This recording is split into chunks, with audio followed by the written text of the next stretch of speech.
Lok Sabha election വരാൻ പോവുകയാണ്. ആർക്കായിരിക്കും വ്യക്തിപരമായ അഭിപ്രായത്തിൽ സാധ്യത? എന്തുകൊണ്ടാണ്?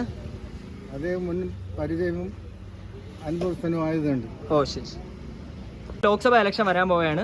ഇവിടെ 3 സ്ഥാനാർത്ഥികളുണ്ട്. ആർക്കായിരിക്കും സാധ്യത? ഞങ്ങൾ കമ്മ്യൂണിസ്റ്റിൽ പ്രവർത്തിക്കുന്നവർ. ഞാൻ കമ്മ്യൂണിസ്റ്റിനെ സപ്പോർട്ട് ചെയ്യാൻ പറ്റത്തുള്ളൂ. അല്ല വേറെ വേറെ പാർട്ടി ജയിക്കുമെന്ന് നിങ്ങൾക്ക് പറയാൻ പറ്റില്ല. ദേശീയ എന്ന് പറഞ്ഞാൽ യാദർശേട്ടനെ ഇവിടെ വന്നിട്ട് പോകുന്നുണ്ട്. അദ്ദേഹം MLA ആയപ്പോൾ 2 പ്രാവശ്യം ജയിച്ചു. പക്ഷെ അതിന് എല്ലാ കാര്യവും ക്ലിയർ ആണെന്നില്ല. വിശ്വാസം MLA വരുമെന്നുള്ളതാണ്. ആര് ജയിച്ചാലും ഞങ്ങൾക്ക് ഒരു പ്രയോജനം ഇല്ല. അതുകൊണ്ട് മത്സ്യത്തൊഴിലാളികൾ ആരും ഈ പ്രാവശ്യം വോട്ടും ചെയ്യുന്നില്ല. തീർന്ന സാധ്യത വ്യക്തിപരമായിട്ടുള്ള അഭിപ്രായത്തിൽ എനിക്ക് പ്രേമചന്ദ്രൻ തന്നെ ജയിക്കും. കഴിഞ്ഞ പാർലമെന്റ് അംഗം എന്നുള്ള നിലയിൽ കഴിഞ്ഞ അയാളുടെ പ്രവർത്തനങ്ങളൊക്കെ വളരെ സജീവമായി ഈ മണ്ഡലവുമായി ബന്ധപ്പെട്ടുണ്ടായിരുന്നു. അതുകൊണ്ട് പുള്ളിയാണ് ജയിക്കാൻ സാധ്യത. ഇപ്പം അടുത്ത ഇലക്ഷൻ വരാൻ പോവുകയാണ്. 2024 ലോക്സഭ ഇലക്ഷൻ. 3 സ്ഥാനാർത്ഥികളാണ്. ചേട്ടന്റെ വ്യക്തിപരമായ അഭിപ്രായത്തിൽ ആർക്കായിരിക്കും സാധ്യത? അതാണ് പ്രേമചന്ദ്രൻ ജയിക്കുന്നത്. എന്തുകൊണ്ടാണ്?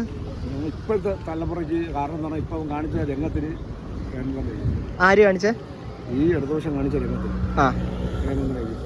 ഉറപ്പാണത്. വ്യക്തിപരമായിട്ടുള്ള അഭിപ്രായത്തിൽ ആർക്കായിരിക്കും സാധ്യത ഇലക്ഷൻ? കേരളത്തിൽ 20 സീറ്റും കോൺഗ്രസ് പിടിക്കും. എന്തുകൊണ്ടാണ് ചേട്ടാ ഇവിടെ അപ്പൊ ആർക്കായിരിക്കും സാധ്യത? ഇവിടെ പ്രേമചന്ദ്രൻ ജയിക്കും. എന്തുകൊണ്ടാണ്? ഇവിടുത്തെ ഇടതുപക്ഷത്തിന്റെ കുഴപ്പം കൊണ്ട്, കേരള സർക്കാരിന്റെ കുഴപ്പം കൊണ്ട്. ചേട്ടന്റെ അഭിപ്രായം എന്താണ്? ഇലക്ഷൻ വരാൻ പോവുകയാണ്. കൊല്ലത്തിൽ നിന്ന് ആർക്കായിരിക്കും സാധ്യത? ഇവിടെ ഇപ്പം മുകേഷിന് നല്ല സാധ്യതയുണ്ട്. കാര്യം എന്ന് പറഞ്ഞാൽ ഇവിടുത്തെ രാഷ്ട്രീയ പ്രവർത്തനം നമുക്ക് നോക്കുകയാണെന്നുണ്ടെങ്കിൽ പറയില്ലേ, പ്രേമചന്ദ്രനെ ജയിക്കത്തുള്ളൂ. പുള്ളിക്ക് അതിന്റെ സാധ്യത ഉള്ളൂ.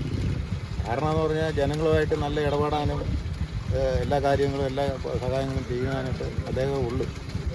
നല്ല കാര്യങ്ങൾ. ഇപ്പോഴത്തെ സ്ഥിതി അറിയാമല്ലോ. ഗവൺമെൻറ്റിൻ്റെ സാധനങ്ങളുടെ വിലക്കയറ്റവും, പെൻഷനില്ല, പെൻഷൻ കൊടുക്കുന്നില്ല. പിന്നെ അത് മാത്രമല്ല, പിന്നെ ഗവൺമെൻറ് ജോലിക്കാർക്ക് ശമ്പളമില്ല. ഇതുമാതിരിയുള്ള ഒരു സർക്കാർ ഇനി ഈ ലോകത്ത് പറയാനുണ്ട്. പ്രേമചന്ദ്രൻ സാർ തന്നെ ജയിക്കുള്ളൂ. അതെന്ത് ഏത് വ്യക്തി വന്ന് നിന്നാലും അദ്ദേഹം.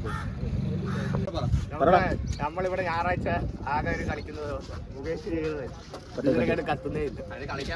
കളിക്കാനോ പറ്റുന്നുള്ളത് മാറ്റം എന്ന് പറഞ്ഞാൽ ഇപ്പൊ എല്ലാവരും പറയുന്നത് പിന്നെ തലത്തട്ടിൽ പോയി സംസാരിക്കുവാൻ ആർക്ക് കഴിവുണ്ട് അവരെ വേണം നിലനിർത്തേണ്ടതെന്നാണ് പറയുന്നത്.